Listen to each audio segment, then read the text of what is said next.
사랑하는 여러분의 일터와 가정에 여러분이 하는 모든 일들마다 걷는 걸음들마다 하나님의 은혜와 평강이 여러분의 삶에 흘러 넘치기를 주 예수 이름으로 축원합니다.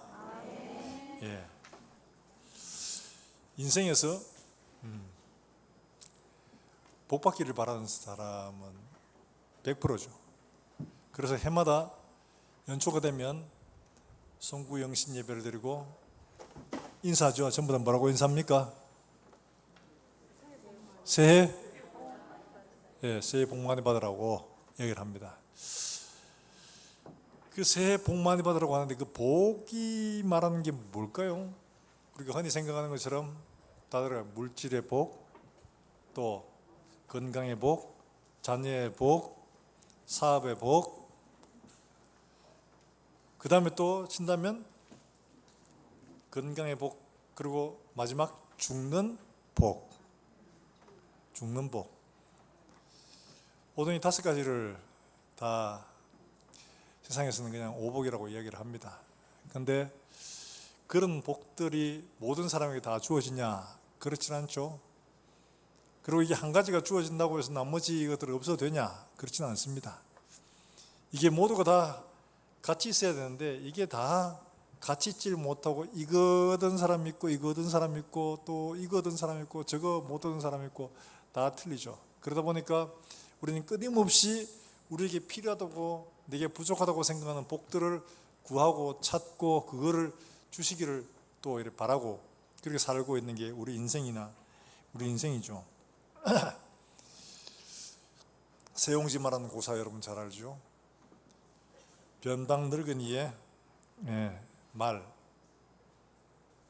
그 고사가 말해주는 바는 우리가 만난 일들, 우리가 가지고 있는 것들이 복이 될 수도 있고 아닐 수도 있다. 이걸 말하는 거죠. 말이 한 마리 잘 키웠는데 이 말이 어느 날 도망을 가버렸네. 오랑캐 땅으로. 그러니까 동네 사람들이 아이고 이걸 어떡하나 이랬는데 그 노인이 이야기잖아요. 뭐 잘된 일인지 어떻게 합니까? 근데 이 말이 가서 원조 교체를 해가 데리고 왔네. 또 다른 앞말을 그래가지고 한 마리를 더 데리고 온 거예요. 그래가지고 아이고 잘됐네 말하면서 사람들이 얘기하니까 아이 그 잘된 일인지 어떻게 알아요? 그게 오히려 화가 될지 어떻게 알겠어? 이렇게 하면서 이런 얘기를 하는 거예요. 아이고 영감 왜 저런 소리를 하노? 이랬는데 그 말을 아들이 타다가 그만 떨어졌어요. 다리를 부러뜨린 거야. 그러니까 아이고 입방정 이러면서 막 하는데 그 노인은 오히려 이게 잘된 일인 줄 누가 압니까? 이러는 거예요. 저것도 정신이 있나 없나? 아 지금 다리가 부러져가지고 하는데 그게 뭐 잘된 일인지 어떻게 하냐고. 그때 그 나라에 얼마 있지 않아서 전쟁이 나가지고 전부 다 젊은이들은 다 징집돼 가는데 얘는 다리가 그러니까 그냥 징집이 안 된 거예요. 예. 그러니까 좋은 일이라고 했던 것들이 화가 되고 화라고 했던 것들이 좋은 일이 되고 세옹지마란 말은 우리가 만나는 어떤 일도 다 알지 못한다 하는 거죠. 그래서 지금 가지고 있는 게 좋아 보이고 이게 복인 것처럼 보이지만 이게 복이 안 될 수도 있고 지금 가지고 있는 것들이 전혀 복이 아니고 화인 것처럼 보여도 이게 복이 될 수도 있다는 바로 그런 말이죠. 인생은 끊임없이 변화됩니다. 그래서 좋은 것과 좋지 않은 것들이 번갈아 이렇게 계속해서 일어나게 됩니다. 그래서 한결같이 변함없이 좋으면 얼마나 좋겠어요. 그래서 누구나 다 그런 복을 바라고 있습니다. 근데 오늘 우리가 읽은 시편 말씀 우리가 늘 암송하고 잘 아는 그런 말씀이죠. 누구나 다 한두 번씩 설교는 다 들어보셨을 것 같아요. 근데 오늘 이 말씀을 함께 나누는 것은 이 시편 말씀이 전체를 보면 150편 전체를 보면 5권으로 히브리 사람들이 나눴거든요. 왜 5권으로 나누느냐? 이 5권으로 나누는 이유가 토라, 율법이 5권이잖아요. 그래서 5부분으로 나눴어요. 그 제일 첫 번째 권의 첫 번째 그 성경이 바로 시편 1편입니다. 시편 1편인데 이 시편 1편의 시작은 복 있는 사람은 이렇게 한글 성경은 시작하지만 원래대로 번역하자면 복이 있다 이 사람, 이런 감탄조의 표현입니다. 히브리 말들이 굉장히 좀 재밌게 생겼어요. 그래서 히브리 말의 이 시편에 제일 첫 번째 나오는 이 말은 어떤 말인가 하니까 아슈레이 하야흐, 이 말은 복 있다 이 사람, 이렇게 하고 있는 말이에요. 근데 이 아슈레이라는 말이, 복 있다 하는 이 말이 우리 글자로 치면 기역에 해당하는 말입니다. 기역, 히브리 말에 알렙. 그리고 제일 마지막에 나오는 망하리로다 했는데, 망하리로다는 이 토베트 타압으로 끝나는데 이게 마지막 글자입니다. 그러니까 알렙으로 시작해서 제일 마지막 타압으로 끝나는, 기역으로 시작해서 희역으로 마치게 글자 구성을 그렇게 해서 시를 적어가는 겁니다. 그런데 참 재미가 있죠. 그런데 이게 복 있는 사람이여 하는 이 말은 복이여 그 사람, 그러니까 그 다른 공동번역 성경에는 그걸 그냥 우리같이 복 있는 사람은 이렇게 번역하지 않고 복이 있다 이러면서 이렇게 원에 좀 더 가깝게 번역을 하고 있습니다. 이 복이란 말을 성경에서 아슈레이, 바라크 두 말이 있는데 둘 다 하나님과 관계된 이런 축복을 또 표현을 하고 있는 말들입니다. 그런데 이 말은, 이 표현들, 시편 1편의 이 말은 복이 있는 사람, 그 다음 제일 마지막에 망하는 사람, 인생에 이 두 가지 길이 있다. 복의 길과 망하는 길 두 가지가 있다. 그럼 복 있는 사람은 어떤 사람이냐? 복 있는 길은 어떤 길이냐? 그 중간에 이제 나오는 거죠. 우리가 이 두 가지 길, 인생은 두 가지 길밖에 없으면 다른 세 번째 길이 없어요. 복 있는 길을 가든지 망하는 길을 가든지 두 종류밖에 없다. 이걸 표현하는데, 복 있는 길을 가려면 어떻게 해야 되느냐 하는 것이 시편 1편 나오죠. 이게 시편 전체의 서문과 같습니다. 1편이 1편과 2편을 거의 같이 보는, 한 편으로 보는 사람도 있는데, 그러니까 시편 전체의 서문과 같은, 달리 말하면 책을 쓸 때 이 책을 왜 쓰느냐 이러면서 서문에 기록하지 않습니까? 그것처럼 시편 전체의 서문과 같은 표현이에요. 복 있는 사람은 이런 사람이다. 전체로 이제 설명을 하고 있습니다. 자, 복 있는 사람은 어떤 사람이냐? 여러분 1절과 2절 말씀에 축약해서 설명을 하고 있습니다. 1절과 2절 말씀 우리 한번 소리내 같이 한번 읽어보도록 하겠습니다. 1절과 2절입니다. 시작. 복 있는 사람은 악인들의 꾀를 따르지 아니하며 죄인들의 길에 서지 아니하며 오만한 자의 자리에 앉지 아니하고 오직 여호와의 율법을 즐거워하여 그 율법을 주야로 묵상하는 자로다. 아멘. 자, 이렇게 설명을 하고 있습니다. 복 있는 사람은 우리가 잘 알고 있는 것처럼 악인들의 꾀를 따르지 아니하고 죄인들의 길에 서지 아니하고 오만한 자의 자리에 앉지 아니하고 오직 여호와의 율법을 어떻게 해요? 즐거워하여 주야로 그 율법을 묵상한다, 읊조린다 이 말이거든요. 그렇게 설명을 하고 있습니다. 달리 말하면 복 있는 사람의 길은 다른 사람과는 다른 기준을 가지고 살아야 된다 하는 것을 말하고 있는 거죠. 남다른 기준이 있어야 된다는 것을 표현을 하고 있는 겁니다. 그 기준이라는 것이 여호와의 율법이라는 겁니다. 여호와의 율법을 즐거워하여 주야로 그 율법을 묵상하는 사람이 바로 복이 있는 사람이다. 이렇게 설명을 하고 있습니다. 인생은 BCD라고 이렇게 이야기합니다. BCD가 뭔데? B, birth, 탄생이죠. D, death, 죽음입니다. 탄생과 죽음 사이에 C, choice. 인생은 태어나서 죽기까지 계속해서 모든 일을 선택한다. 어떤 걸 선택하느냐? 오늘 시편 1편이 말하고 있죠. 이런 걸 선택하는 사람이 복이 있는 사람이다. 그냥 아무런 챙겨 그냥 아무 노력도 안 하고 아무것도 없는데 그냥 주어지는 거냐? 우리에게 어떤 사람이 복이 있는가 하는 것들을 오늘 우리에게 말씀으로 보여주고 있습니다. 그러니까 남다른 구별 기준, 삶의 기준을 가지고 있는 사람이 복이 있는 사람이다. 여기 보면 악인들의 꾀를 쫓지 않고 죄인들의 길에 서지 않고 오만한 자의 자리에 앉지 않는다. 이건 다른 표현으로 말하면 요한일서 2장 16절에 있는 말씀과 같은 겁니다. 세상은 어떻게 사느냐? 세상은 로마서 1장 28절에 있는 것처럼 하나님 두기를 싫어하는 사람인데, 그 하나님 두기를 싫어하는 게 뭐냐? 요한일서 2장 16절에 있는 말씀이에요. 요한일서 2장 16절의 말씀 같이 한번 읽어볼까요? 시작. 모든 것이 육신의 정욕과 안목의 정욕과 이생의 자랑입니다. 아버지께로 쫓아오는 것이 아니요 세상으로부터. 할렐루야. 세 가지죠. 우리가 잘 알고 있는 것처럼 육신의 정욕, 몸이 원하는 대로 가는 겁니다. 육신의 쾌락을 위해 따라가는 것, 육신의 만족을 위해 사는 것. 안목의 정욕, 안목, 눈으로 보고 좋아하는 걸 따라가는 겁니다. 그 다음에 이생의 자랑, 남들에게 인정받고 남들 눈에 좋도록 보이는 삶. 이런 것들은 다 어디서 온 거냐? 아버지께로 쫓아온 것이 아니고 세상으로부터 온 것이다. 하나님으로부터 온 것이 아니다. 이렇게 말합니다. 그러니까 몸을 위해 사는 것, 우리의 눈이 즐거운 대로 쫓아가는 것, 그 다음에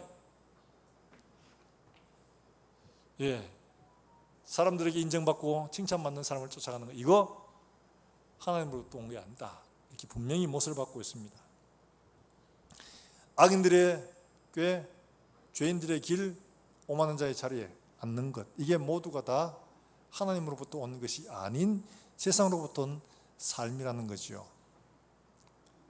바로 이것을 우리에게 말하고 있습니다. 왜 악인들의 꾀, 죄인들의 길, 오만한 자의 자리에 앉는 이런 삶을 살게 될까요? 그건 다름이 아니라 로마서 1장 28절에 말하고 있는 것처럼 마음에 하나님 두기를 싫어하기 때문에 그들 스스로가 이 길을 선택하는 겁니다. 처음부터 완전히 그런 게 아니라 처음에는 악인들의 꾀, 악인들의 방식, 이걸 한 번쯤 슬쩍 맛볼까? 저거 좋아 보이네? 그 다음에 죄인들의 길,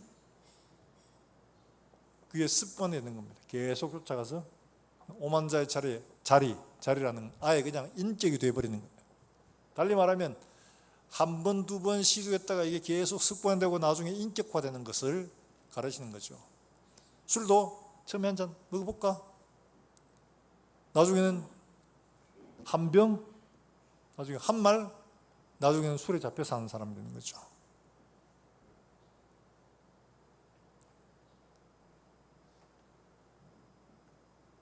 악인들의 꾀, 죄인들의 길, 오만 자의 자리에 앉는 것, 이게 처음에는 굉장히 사소한 것으로 시작하지만 나중에는 완전히 그 사람의 삶 전체를 올가매는 결과를 낳는다는 것을 보여주고 있는 거죠.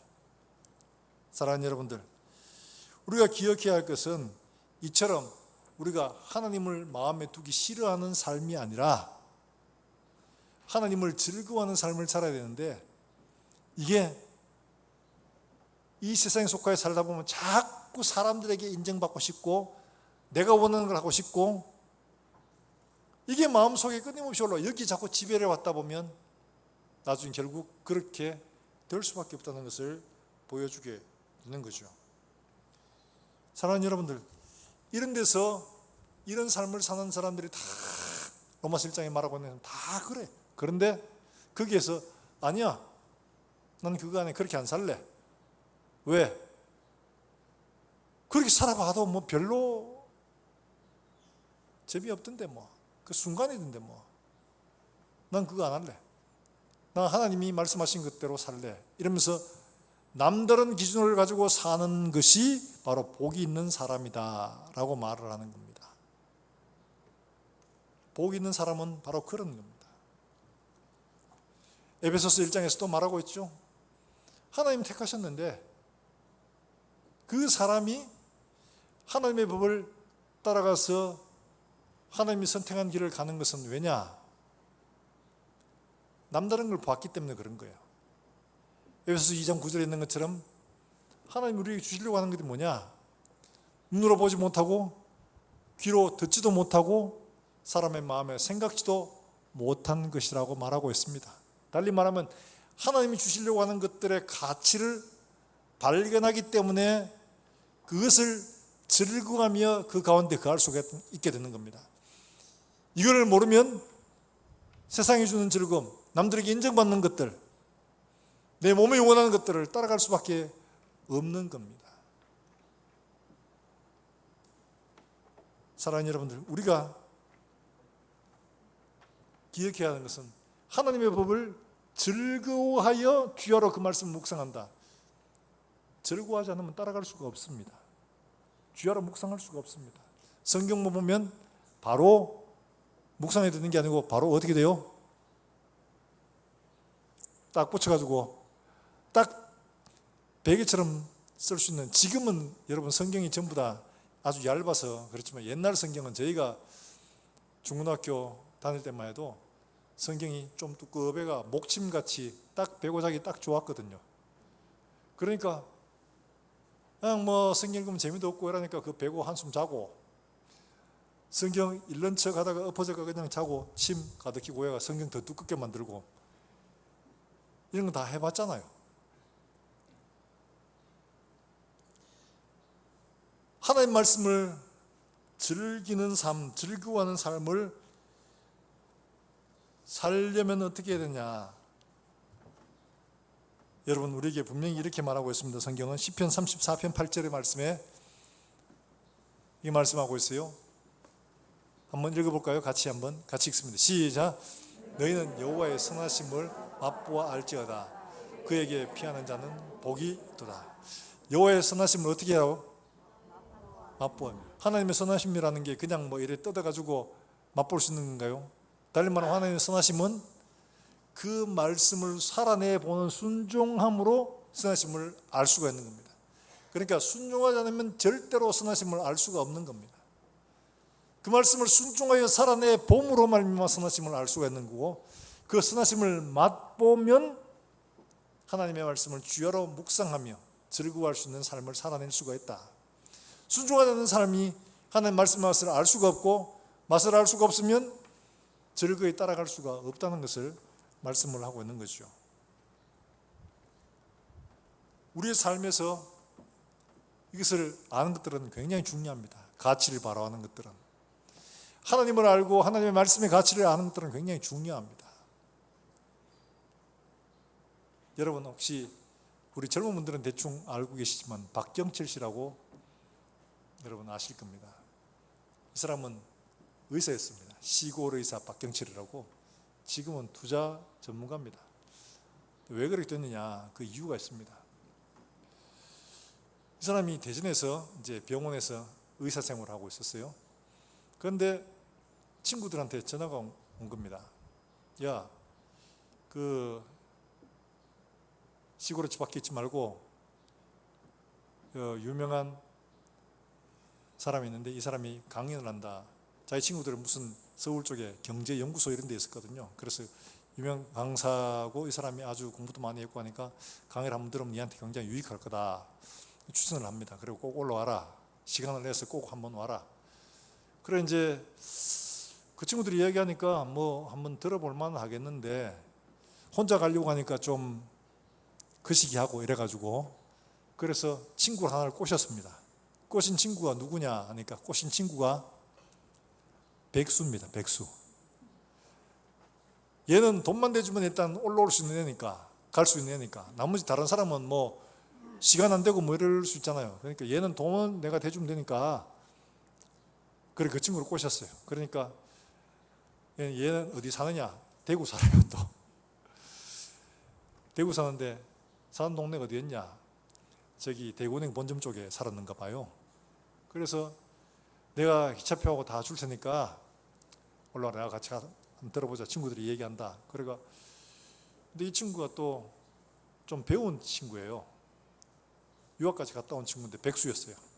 그러니까 이 친구를 꼬셔가지고 서울에 있는 그 경제연구소에 가서 그 강의를 같이 듣게 됐다고 합니다. 보통 이렇게 훌륭한 강의나 이런 대부분 강사가 정장을 입고 뭐 이렇게 강의를 하죠. 그 친구들도 다 그렇게 늘 들어왔었어요. 근데 그날 오는 강사가 어떻게 왔느냐 하니까 청바지 그것도 찢어진 것에다가 그다음 뭐 우리가 무슨 농구팀 이런 것처럼 이렇게 글자 막 써 있는 그런 티 있잖아요. 그런 걸 입고 운동화 신고 그러고 온 거예요. 미국 스타일로 온 거죠. 그러니까 그 친구들은 뭘 저런 게 강의를 한다고 막 이러면서 전부터 인상이 안 좋았어요. 근데 이 친구가 더더욱 사람 마음을 떠나게 한 게 뭐였냐니까 강의 제목을 적는데 뭐라고 적었느냐, 보드에다가 적는데 딱 3글자를 적었습니다. W, W, W 3글자로 적었어요. 그러니까 사람들 보고 전부 다 뭐라고 하냐, 지금 장난하나 지금?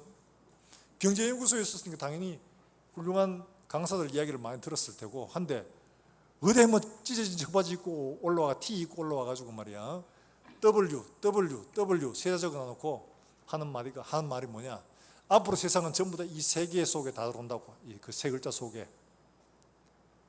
무슨 황당한 이야기냐 이러니까 사람들이 그냥 귀를 닫죠. 그리고 강의가 좀 시작됐는데 앞으로 여기에 이 3글자 안에 학교도 병원도 정부도 다 얘기 다 들어옵니다 그러면서 얘기를 하는데 너무 황당한 이야기인 거예요. 그래가지고 사람들이 대부분 다 벌떡 일어나가 다 가버린 거예요. 그래 끝까지 남아있는 사람 누구냐, 자기하고 백수 친구 둘밖에 안 남아있는 거예요. 이 모양이 돼버렸어요. 이 둘이만 남았는데 자기도 조금 그랬어요. 그런데 이 백수 친구는 정말 경청을 하는 거예요. 그리고 강의가 끝났어요. 그런데 이 친구는 야 경철아 10만 원만 빌려줘 이래가지고 그 돈 빌려가지고 이 사람 급하게 따라가더랍니다. 따라가서 그 사람에게 오늘 강의가 너무 좋았습니다. 어떻게 하면 그 W 3개를 선점을 할 수가 있습니까? 이러면서 이 사람하고 저녁 식사를 하면서 한참을 대화를 했다고 해요. 그리고 돌아왔는데 제가 갔는데 어느 날 이 친구한테 또 연락이 온 거예요. 뭐라고 하냐, 야 경철아 돈 좀 빌려줘. 백수니까 돈이 없잖아요. 그리고 왜? 그러니까 야 내가 사업을 해야 되겠는데 그러던 거예요. 얼마나 한 700만 원 빌려달라는 거예요. 백수 주제에. 그래가 이거 안 빌려주면 니하고 내하고 끝이다 이러면서 이러니까 또 우에 자기는 의사고 이러니까 돈을 빌려줬답니다. 그랬더니만은 저기 지금 대원행 본점 있죠. 그쪽 동네 뒤에 어디에다가 조그마한 가게를 하나 얻어가지고 거기다가 책상을 놓고 사업이라는 걸 시작했습니다. 무슨 사업을 시작했느냐, 우리가 지금은 보편적으로 쓰고 있는 이메일 있죠. 이걸 시작을 한 거예요. 그러니까 니 뭐한대 이러니까 이메일 이거 사업을 한다. 야 메일? 그거 안 돼 이런 거예요. 당연히 왜 안 되냐, 편지는 자고로 어떻게 해야 돼요? 손으로 써야 돼. 근데 이거 몇 자 두드려 가지고 그렇게 편지 보낸다고. 그럼 누가 이걸 보겠냐? 그 다음에 너 1년에 편지 몇 통 쓰냐? 몇 통 쓰지도 않는데 그거 한다고 그걸 사람들이 열어볼 거냐? 안 열어본다 이거야. 그런데 이 친구는 그래도 그걸로 했어요. 그런데 이 친구한테 어느 날 정말 메일이 왔어요. 동문회 뭐 한다고 이렇게 메일이 온 거예요. 그걸 보니까 자기 외에도 자기 동문들한테 한꺼번에 다 보낸 거예요. 이게 그걸 딱 보는 순간 이거 봐라 이렇게 편리한 점이 있네 한데 그 내용 이제 뭐 동문회 소집하는 그거니까 뭐 별 내용 없잖아요. 그렇구나 이러면서 말았어요. 그래 이 친구는 그걸로 계속 사업을 한 거예요. 사람들을 계속 동문들한테 연락하고 아는 사람한테 연락해 다 가입시키고 막 이래가지고 그래가 이제 꽤 그게 이제 됐죠. 자기는 그러고 잊어버렸어요. 그런데 나중에 어떤 일이 벌어졌냐, 이 친구는 이메일 그걸 해가지고 점점 좀 키워갔죠. 자기는 여전히 의사 생활하고 있고 나중에 이게 규모가 커져가지고 세계적인 그 투자회사지요. 골드만삭스에 자기 회사를 팔았어요. 얼마를 받고 팔았냐? 600원이 아니고 600억에 판 겁니다. 600억에. 그러니까 박정철 씨가 보기에는 기절을 노리신 거예요. 그리고는 지금 이 사람은 어떠냐? 서울의 포스코 옆에 아주 높다란 빌딩의 주인도 있습니다. 그리고 밑에 계열사도 4개나 건드리고 있다고 합니다. 이 조단위 부자가 된 거예요. 조단위 부자가. 자기는 여전히 의사, 시골 의사. 근데 그 사람이 그렇게 이야기합니다. 강연도 듣고 책도 봤는데 도대체 왜 똑같이 하루를 내가지고 똑같은 사람에게 똑같은 강의를 하는데 누구는 거기에서 새로운 세계를 발견을 했는데 왜 나는 아무것도 보지를 못했을까? 누구는 새로운 세계를 발견해서 조단위 부자가 됐는데 나는 여전히 똑같은 생활을 하고 있을 수밖에 없었을까? 무엇이 갈라놨을까? 그 사람이 설명하는 그 일들에서 새로운 세계를 본 것과 보지 못한 것 차이뿐인 거예요. 지금도 그렇죠. 지금 우리 사회에서 코인으로 흥한 사람도 있고 망한 사람도 있고 많잖아요. 근데 처음에 그걸 이야기했을 때 사람들이 전부 다 그렇습니다. 저거 뭐 이렇게 생각했습니다. 그래서 즉 코인을 갖다가 전혀 의식하지 않고 대부분 그렇게 살았습니다. 근데 거기에 자기의 장래를 걸고 전부 투자한 사람들도 있었죠. 그래서 엄청난 부자가 된 사람들도 많이 있습니다. 그래서 뒤늦게 그걸 하려고 하니까 이미 다 올랐어요. 이젠 그렇게 할 수가 없는 그런 상황이 되어버린 거죠. 그래서 박정철 씨는 이야기합니다. 인생의 W를 찾아라. W를 찾아라. 그렇게 이야기를 합니다. 강연을 하면서 그때 있었던 그 충격적인 사건을 통해서 인생에 있어서 성공하려면 W를 찾아야 된다. 이걸 늘 이야기하죠. 우리 인생에서도 그렇잖아요. 복 있는 사람, 망하는 사람 차이가 뭐냐? 가장 귀한 것, 진짜 복된 삶이 무엇인가를 알고 그 가치를 발견하는 사람이죠. 마태 밭에 감추인 보화처럼 그걸 발견하고는 자기의 모든 것을 다 걸어서 그것을 삼느니라. 이렇게 말씀을 하고 있죠. 성경은 우리를 뭐라고 하냐? 바로 그 W를 발견한 사람이라는 거예요. 천국을 발견한 사람이죠. 그래서 너희는 복이 있다. 이렇게 말합니다. 에베소서 1장이 말하고 있는 게 그 하나님께서 우리에게 천국을 열어 보여주시고 듣게 하시고 취하게 하신 거죠. 예수님이 이 땅에 오셔가지고 바리새인들, 서기관들, 그런 가난한 사람들 이런 사람들에게 천국 복음을 전파하실 때 듣는 사람도 있었고 안 듣는 사람도 있었던 거예요. 당시 최고의 학문을 했다는 바리새인들 이런 사람들은 전부 안 들었습니다. 말도 안 되는 소리. 저거는 신을 모독하는 신성 모독이다. 근데 가난하고 병들고 이런 사람들은 세력 같은 사람들은 그 복음을 듣고 그것을 잡은 거예요. 그래서 뭐라고 하냐? 그 사람들을 복되다라고 말하는 거예요. 왜냐하니까 그걸 붙든 사람에게는 종국적으로 주어지는 게 있기 때문에 그런 거예요. 그게 뭐냐? 하나님 나라가 그들에게 주어지기 때문에 이건 인생의 어떤 것과도 비교할 수 없는 어마어마한 것들이죠. 그래서 고린도후서 2장 9절의 말씀에 뭐라고 합니까? 하나님 우리를 위해 예비하신 것들은 눈으로 본 적도 없고 귀로 들은 적도 없고 사람의 마음으로 상상도 못하는 것들이다. 이렇게 말씀하고 있습니다.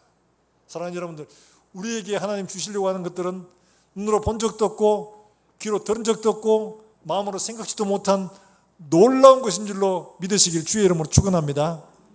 제 말이 거짓말인가 참말인가 고린도후서 2장 9절 찾아보세요. 하나님은 우리에게 분명히 이런 것들을 우리에게 주셨다고 말씀을 하고 있습니다. 그러므로 우리의 삶이 이미 복된 거예요. 여기에 들어온 사람들은 예수 그리스도를 영접하고 그와 함께한 사람들은 이런 어마어마한 천국을 소유한 사람들이라는 거죠. 사랑하는 여러분들, 이 놀라운 것을 받은 우리는 그 다음에 해야 될 건 뭐냐? 오늘 본문에서 나오죠. 그 받은 것에 내가 이것을 받았습니다. 확실한 삶의 열매가 필요하다는 거죠. 내가 받았습니다. 나 예수 믿습니다. 이게 필요한 거예요. 지식적으로 압니다. 이게 중요한 거 아닙니다. 내가 믿고 있는 바, 내가 알고 있는 바, 삶으로 살아내는 열매가 우리가 믿고 있느냐 그렇지 않느냐를 증명합니다. 마태복음 5장에서 예수님께서 말씀하셨죠. 열매로 그들을 알리라 말씀하셨잖아요. 열매로 증명하는 겁니다. 내가 예수를 믿고 있는지 아닌지 다른 거 증명할 방법이 없습니다. 하나님 교회 봉사 많이 했습니다. 선교 많이 했습니다. 이걸로 증명하는 게 아닙니다. 우리의 삶의 열매로 증명하는 건데 그 삶의 열매는 바로 성령의 열매를 말하는 거죠. 우리가 맺는 열매를 말하는 게 아닙니다. 부자 되는 것, 높은 지위 오르는 것 이런 열매가 아니라 예수 그리스도의 열매가 맺어져야 돼요. 왜냐? 우리가 예수 그리스도에게 접붙여 되었기 때문에 그리스도의 나무가 되었기 때문에 그리스도의 열매를 맺는 게 당연한 거예요. 그리스도에게 접붙여졌습니다 하는 것들은 어떻게 하느냐? 그리스도의 열매가 맺어지는 걸 통하여 확인할 수가 있는 겁니다. 그게 필요한 거예요. 삶의 다른 가치를 가져가지고 그걸 붙들었으면 그 다음에 그 삶의 다른 가치로 말미암아 일어나는 소위 열매들이 분명히 있어야 되는 거죠. 자, 3절 말씀 우리 같이 한번 읽어볼까요? 시편 1편 3절입니다. 3절 한번 같이 읽어봅니다. 3절입니다. 예, 3절 시작. 그는 시냇가에 심은 나무가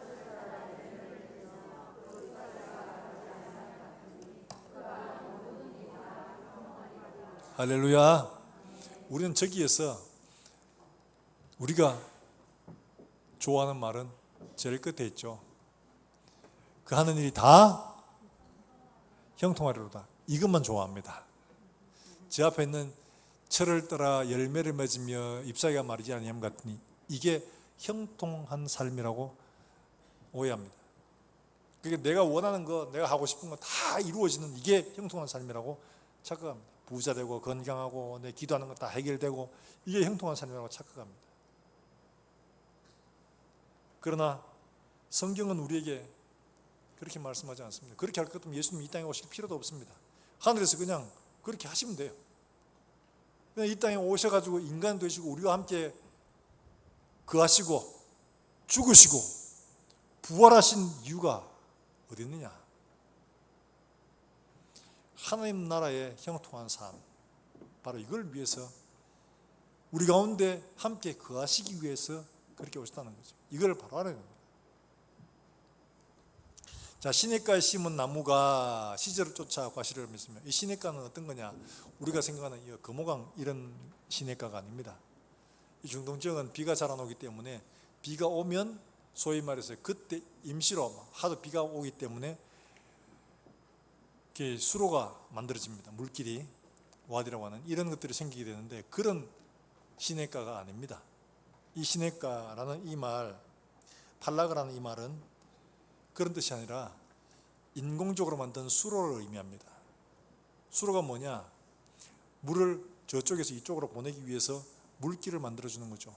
그러니까 여기에 물길은 인공적으로 흐르는 비가 올 때만 흐르는 와디 같은 것들은 비가 올 때만 존재합니다. 그 비가 그치면 딱 말라버려요.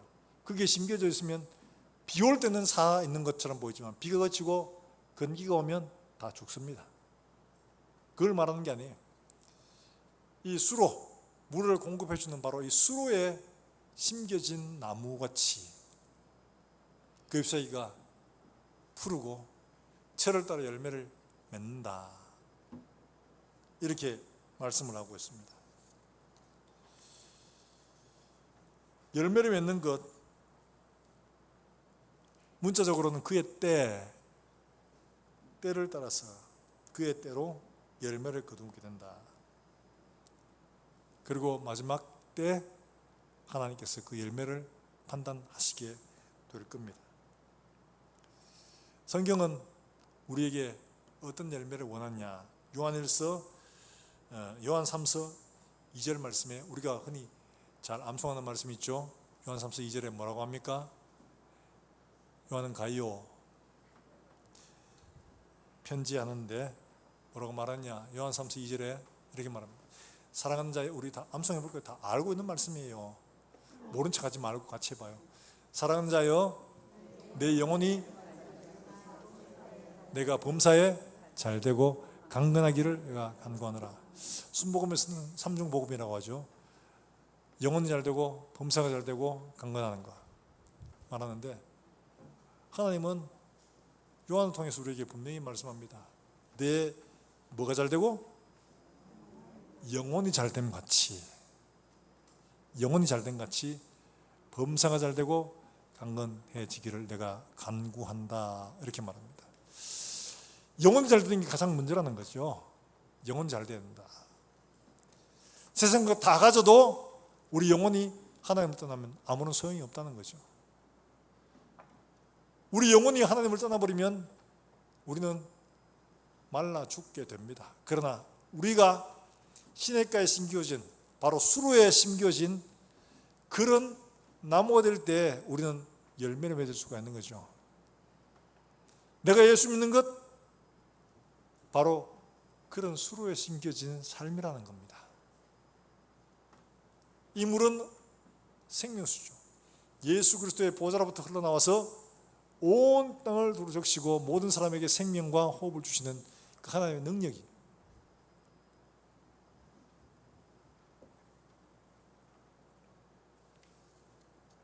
바로 그걸 우리에게 말씀을 하고 있습니다. 근데 이런 삶의 방식이 형통한가? 상식적으로 생각을 해봐도 별로 그렇지를 못할 것 같아요. 왜냐하면 사람의 방식, 세상의 방식과 다른 방식으로 살면, 첫째, 1번 모든 일이 잘 된다. 두 번째, 굉장히 어려움이 많다. 몇 번이겠습니까? 예, 어려움이 많겠죠. 왜냐하니까 사람들한테 거짓말도 좀 하고, 좀 속이기도 하고, 뒤로 빼돌리기도 하고, 뒷담화도 같이 하고, 음탕하게 질펀하게 이래 놀기도 하고 해야 되는데, 그런 방식을 따르지 않으니까, 야, 저거 우리하고 종류가 다르다. 정말 저거는 진짜 같이 놀 수 없는 사람이야. 야, 이거 좀 눈 감아주고 막 이래야지. 저거 깐깐하게, 이게 뭐야 이거. 정말 같이 못 놀겠네. 이러면 고달프죠. 달리 말하면 세상이 하나님을 떠난 방식이 아니라 하나님의 방식으로 살게 되면 당연히 어려움을 당하게 됩니다. 그럼에도 불구하고 뭐라고 말하느냐? 그럼에도 불구하고 하나님 말씀으로 사는 길이 생명의 길이다. 그게 바로 열매를 맺는 길이다. 그게 바로 네가 복된 삶을 살아내는 길이다. 이렇게 말씀을 하고 있는 겁니다. 하나님이 뭐라고 하셨느냐? 시편 37편 4절의 말씀에 이렇게 말씀을 하십니다. 하나님 우리를 도우신데 우리가 뭘 해야 되느냐? 자, 같이 한번 읽어봅니다. 시작. 또 여호와를 기뻐하라.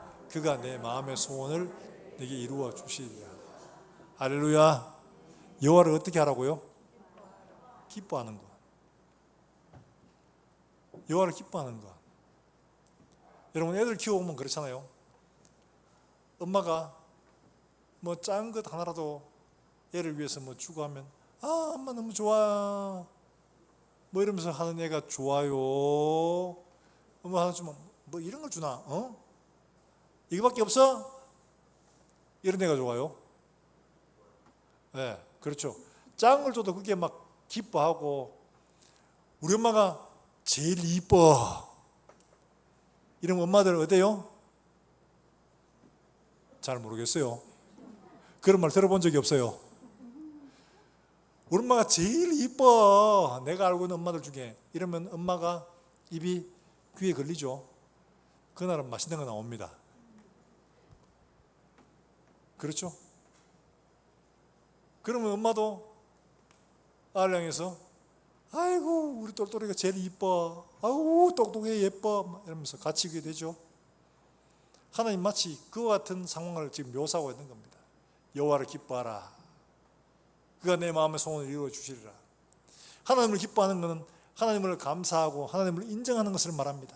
비록 그게 내 마음에 들지 않고 내가 생각하기에는 도무지 좋아 보이지 않는데 그럼에도 불구하고 하나님의 선하심을 믿고 하나님 감사합니다, 하나님 하신 것을 즐거워합니다 하면서 하나님 뜻이 있겠지, 하나님 반드시 형통하게 하실 거야, 하나님 반드시 잘되게 하실 거야, 내가 기대하지 못한 일들을 이루어 주실 거야 라고 하나님을 기뻐하면 하나님이 우리의 마음의 소원들을 이루어 주신다고 말씀을 하고 있는 겁니다.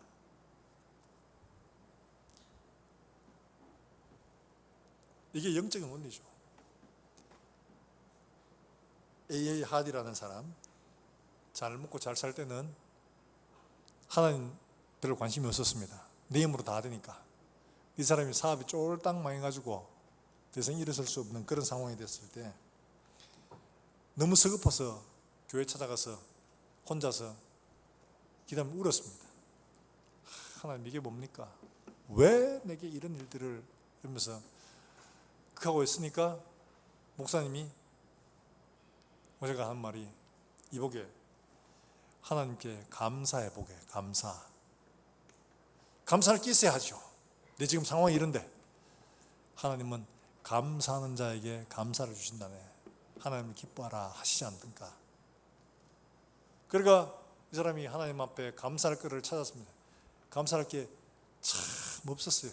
그래서 그래도 짜내고 했는 게, 하나님 그래도 건강한 몸 주셔서 감사하고, 가정 주셔서 감사하고, 아들 주셔서 감사하고, 딸 주셔서 감사하고, 이러면서 주저리 감사를 하기 시작했다고 합니다. 그런데 감사를 하다 보니까 자기도 모르게 자기가 하지 않았던 11조에 대한 생각이 떠오르면서, 하나님 내가 11조를 안 했습니다. 이제 내가 11조를 하나님 앞에 철저히 구별해서 드리고 이렇게 하겠습니다. 이런 결단의 기도가 나오더랍니다. 그러니 이 사람이 다시 돌아와서 다시 사업을 시작을 하는데, 이게 소득이 생기면 하나님 앞에 11조를 빼는 거예요. 사람들이 야, 네 지금 빚부터 갚아야지, 그 11조 한다고 그럼 되나? 막 하는데 이 사람은 그렇게 이해합니다. 그동안 나는 하나님의 원리보다가는 세상의 원리를 쫓아서 살아왔네. 그런데 나는 이제부터 하나님의 원리를 따라 살기로 했네. 하나님의 원리를 따라가야 돼. 그러면서 그 친구들에게 이야기를 합니다. 직원들에게도 이야기를 하고. 그런데 이 사람이 결과적으로는 정말 하나님의 복을 받아서 11조를 가장 많이 하는 사람으로 이렇게 이름을 올리게 된 거죠. 그것은 뭐냐? 세상적인 논리가 아니고 하나님의 원리를 따라 살기로 결단을 했던 거기서부터 시작된 겁니다. 우리의 삶에서 중요한 건 뭐냐? 세상적인 원리는 당장에 이득이 있어 보입니다. 그러나 영적인 원리는 당장에는 손해를 보는 것 같습니다만은 영적인 원리를 따라가면 이처럼 문제들이 우리가 생각지도 못한 데서 풀려가기 시작한다는 겁니다. 사랑하는 여러분들, 하나님이 우리에게 말씀하시는 것이 바로 이겁니다. 악인들의 꾀, 죄인들의 길, 오만한 자의 자리, 세상의 방식이죠. 그러나 여호와의 율법을 주야로 묵상하며 그 말씀을 따라가는 것, 이게 영적인 논리입니다. 영적인 논리로 따라가는 것은 세상 사람들이 보기에는 어리석어 보이고 그 길은 성공하지 못할 것처럼 보입니다. 그러나 하나님은 그 길에 하나님이 원하시는 축복의 원리를 담아 두신 줄로 믿으시길 주 예수의 이름으로 축복합니다. 하나님의 방법이 바로 그런 거예요. 우리가 원하는 방식이 아니라 하나님이 원하는 방식으로 살아낼 때 당연히 여러 가지 어려움들이 닥칩니다. 힘든 일이 닥칩니다. 그러나 그럼에도 불구하고 끝까지 하나님 말씀을 붙들고 지켜낼 때에 하나님은 그 말씀의 열매들을 우리로 거두게 해 주십니다. 이게 영적인 원리입니다. 하나님은 말씀으로 약속하셨고 약속의 말씀을 자기 삶에 심는 사람들에게 말씀의 열매들도 거두게 해 주십니다. 이게 주님의 원리죠. 자, 그래서 예수님께서도 말씀하시죠. 제자들에게 누가 크냐 이런 막 다툼이 있을 때 그렇게 말씀하십니다. 마태복음 10장 42절에 누구든지 제자의 이름으로 이 소자 중 하나에게 냉수 한 그릇이라도 주는 자는 내가 진실로 너희에게 이르노니 그 사람이 결단코 상을 잃지 아니하리라 하시니라. 이렇게 말씀합니다. 소자에게, 이 소자는 문자적으로 작은 자도 되지만 제자들을 보내시면서 하는 말씀이기 때문에 이 제자들도 됩니다. 누구든지 내 제자에게 냉수 한 그릇, 정말 별거 아닌 그걸 대접해도 하나님은 반드시 하늘에서 상을 잃지 않는다 라고 말씀을 하고 있는 거죠.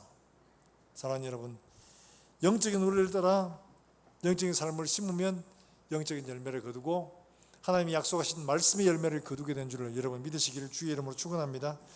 그게 바로 뭐냐? 여호와께서 인정하시는 삶이라는 거예요. 왜? 말씀을 따라 살기 때문에, 말씀을 따라 심었기 때문에 하나님이 인정하시는 삶이 되는 겁니다. 말씀을 따라 심지 않으면 하나님이 인정하시는 삶이 될 수가 없습니다. 6절 말씀 우리 같이 한번 더 읽어볼까요? 6절입니다. 같이 한번 읽어봅니다. 시작.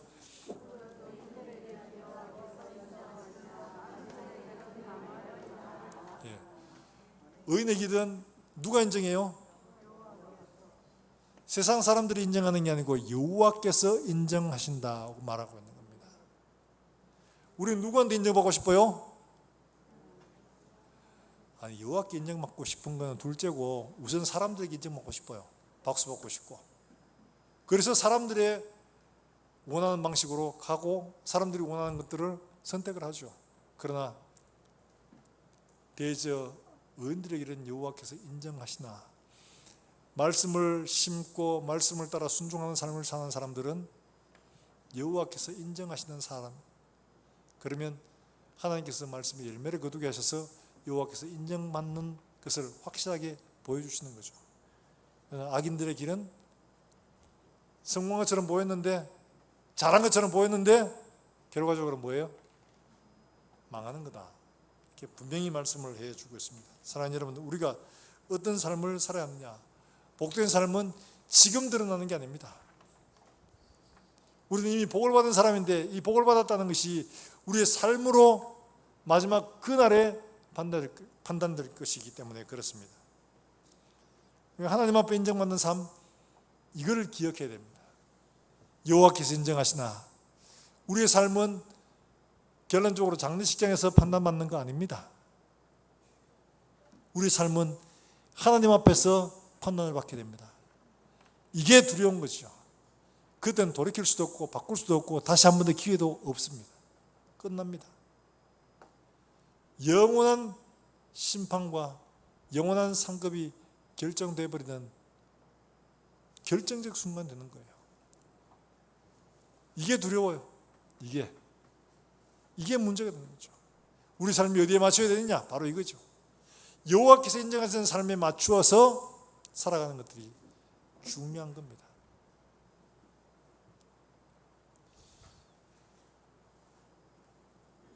바울은 로마서에서 이렇게 말하고 있죠. 그들이 말씀을 따라 순종하며 사는 삶이 결코 녹록하지가 않았습니다. 그랬을 때 그들에게 이 말씀을 주십니다. 로마서 8장 18절 말씀에 이렇게 말씀을 하고 있습니다. 같이 한번 읽어봅니다. 시작. 현재의 고난은 장차 우리에게 나타날 영광과 비교할 수. 할렐루야. 지금 우리가 예수를 믿으면서 당하는 어려움들, 불편함들, 사람들로부터 손가락질 받고 바보스럽다고 생각하는 것들, 여러분, 이거는 장차 우리에게 나타날 영광과 좋게 비교할 수 없다고 말하고 있습니다.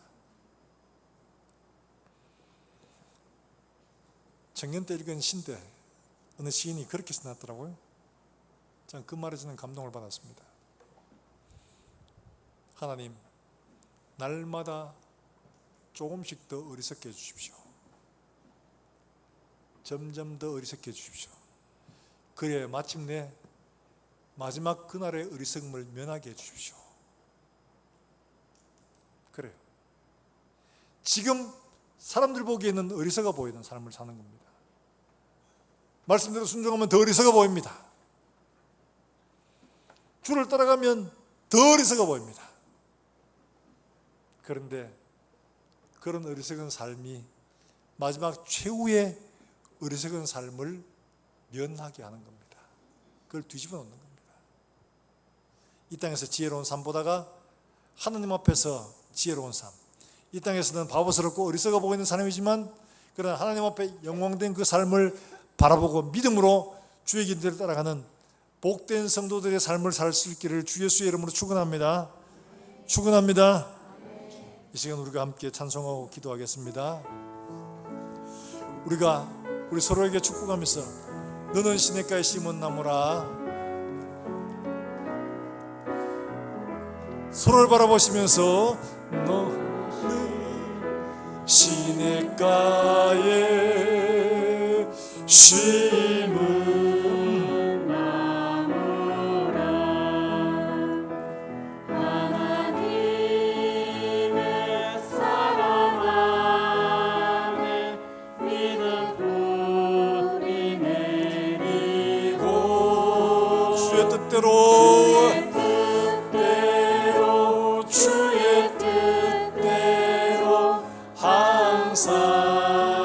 주의 시절을 쫓아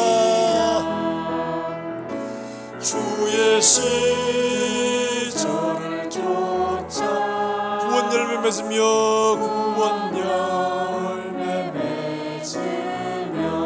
주의 영화로운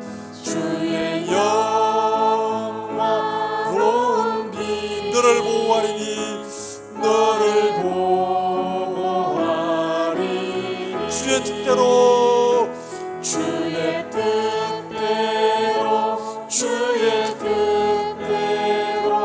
항상 살리라. 이 시간 우리가 함께 기도하실 때 정말 우리가 이와 같이 시냇가에 심은 나무처럼 주의 말씀대로 살아 푸른 열매를 맺고 잎이 시들지 않는 삶을 살아 마지막 그날에 하나님 앞에 설 때 참으로 칭찬받는 복된 삶이 정말 복이 있었던 사람으로 하나님 앞에 설 수 있도록 우리 함께 간절한 마음으로 함께 기도하며 우리 옆 사람을 위해서도 그런 푸른 나무 시냇가에 심겨진 나무처럼 살아낼 수 있도록 주님 내 삶을 축복해 주시옵소서. 함께 기도하겠습니다. 나와 우리 가족들, 우리 교우들을 생각하시면서 함께 통성으로 기도하겠습니다. 하나님 아버지 은혜를 감사합니다. 우리를 하나님 아버지 푸른 조장 쉴만한 물가로 인도하실 뿐만 아니라 우리를 거룩한 정말 푸른 시냇가에 심은 나무로 우리를 세우셨사오니 우리가 하나님 앞에 받은 대로 정말 시냇가에 심겨진 나무처럼 복된 삶을 살아낼 수 있게 해 주시기를 원합니다. 그래야 하나님 앞에 열매 맺는 삶을 살다가 주님 앞에 아름답게 열매를 드릴 수 있는 복된 삶을 살아 드릴 수 있도록 주님 축복해 주시기를 원합니다. 우리 모든 성도들이 이와 같이 시냇가에 심겨진 나무처럼 하나님 앞에 사시사철 푸른 열매를 맺고 잎이 무성한 나무로 자라갈 수 있도록 주님 복을 허락해 주시옵소서. 하나님 아버지 가물어도 하나님 아버지 어떤 어려움이 와도 시들지 않도록 주님께서 축복해 주셔서 우리의 모든 삶이 하나님 앞에 은혜 입은 삶, 풍성한 삶이 되도록 주님 축복해 주시옵소서. 하나님 아버지 은혜를 감사합니다. 우리 사랑하는 주의 권속들을 하나님 아버지 메마른 곳에서 하나님 아버지 푸른 하나님 아버지 시냇가로 심겨 주셨사오니 우리의 삶이 이와 같이 그리스도 안에서 생명수로 말미암아 푸른 열매를 맺으며 아름다운 열매를 맺어가는 복된 삶을 살아낼 수 있도록 하나님 인도해 주시기를 원합니다. 우리의 걷는 걸음들마다 복이 되게 하시고 우리 행하는 일들마다 아름다운 열매를 맺게 하시며 마지막 그날에 하나님 앞에 아름다운 풍성한 열매를 가지고 설 수만 있도록 주님 축복해 주시옵소서. 하나님 아버지 오늘도 하나님 앞에 예배로 나온 사랑하는 종들에게 우리의 심령에 하나님 아버지 말씀을 허락하시며 우리의 기쁨을 허락하시고 우리에게 넘치는 은혜로 채워주셔서 이 한 주간도 기쁨과 감사함으로 넉넉히 살아갈 수 있도록 주님께서 축복해 주시기를 원합니다. 고통 가운데 질병으로 고난당하는 우리 성도를 기억하여 주시고 이들이 하나님 고통 중에 있을지라도 하나님의 돌보심과 푸른 열매를 맺음을 우리가 바라보고 하나님 앞에 감사하며 믿음으로 살아내는 사랑하는 종들 되게 하시고 하나님 아버지 또 한 주간 살아가는 사랑하는 종들의 걸음걸음들마다 하나님께서 함께 해주셔서 아름다운 열매를 맺는 복된 삶을 살아낼 수 있도록 주님 도와주시옵소서. 멀리서 주 예수의 복음을 전하는 사랑하는 선교사들을 주님 기억하시고 이들의 삶을 통해서 오늘도 생명의 놀라운 역사들이 일어날 수 있도록 주님 은혜를 베풀어 주시옵소서. 살아계신 예수님의 이름으로 기도하옵나이다. 아멘.